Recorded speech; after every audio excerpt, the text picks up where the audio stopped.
Hey guys, welcome back to another rare game experience. Hopefully you guys are actually enjoying this series as much as I do. For those of you who might be new to this is kind of where I look into rare experiences that only really worked because of the time period they were released in, or because they were primarily arcade experiences that had unique control schemes.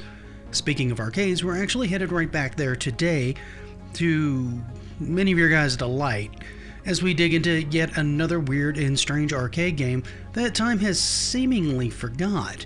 So if you're into the arcade scene past or present, you're not going to want to miss this one. So take a minute to go grab a snack and kick back as we go into the arcade game known as Exterminator. Now, we've all seen tons of games come out recently in all shapes and sizes, one of the most popular being Power Wash Simulator, which has you following the story of what's happening with a town that's just covered in filth. As you move along, you found out more about what's actually causing it. This is just one of the many types of games, with games like Farming Simulator, Flight Simulator, and many others that are based on real-world jobs. However, these games go back a lot further than anyone would actually think, with games like Paperboy and the game that we're going to talk about today. Now, this game is very loosely based on the idea of working as an actual exterminator. The idea is simple. Clean up all the infestations in all the 7 houses that you go to. This doesn't sound like very fun, I hear you saying, but that may actually be further from the truth than you think. So let's dig in a minute and take a look at this interesting and somewhat disturbing gameplay. Hopefully you're not afraid of bugs or spiders.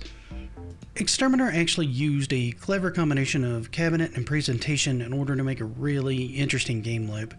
The premise is actually pretty simple: eliminate a number of pests from the house. Now, the layout is actually pretty basic. It's you and your disembodied hand. Yeah, you heard me right. You're just using a disembodied hand to move around the screen, attacking insects.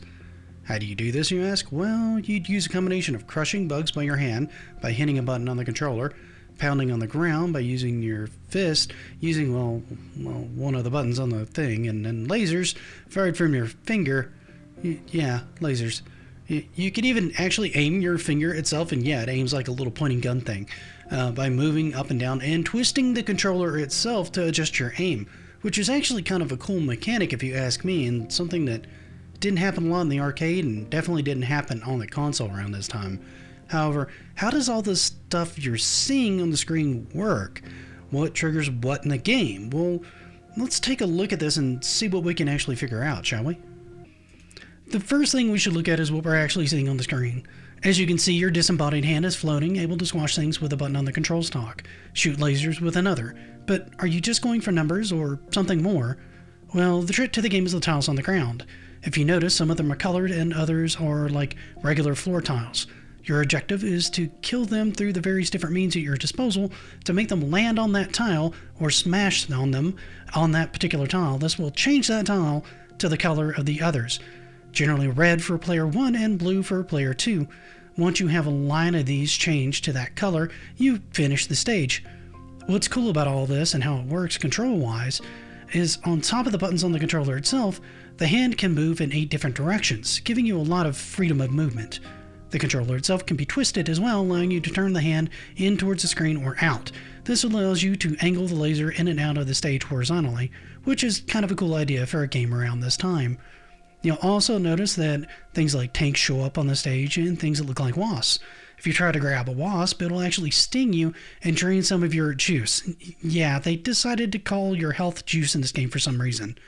This has to be replenished from, well, getting these little floating orbs that are around the stage. They can be drained by the tanks and the wasps and other attack things, but if you lose all your juice, well, you're pretty much done with the game.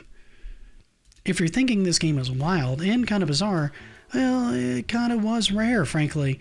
Hell, it even did the first at being one of the very first games to use fully digitized graphics, meaning everything was digitized, even the backgrounds, which are likely scanned in somehow.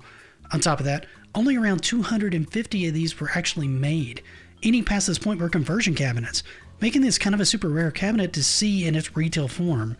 However, what do you guys think of this one? Were any of you able to play this one in the arcade?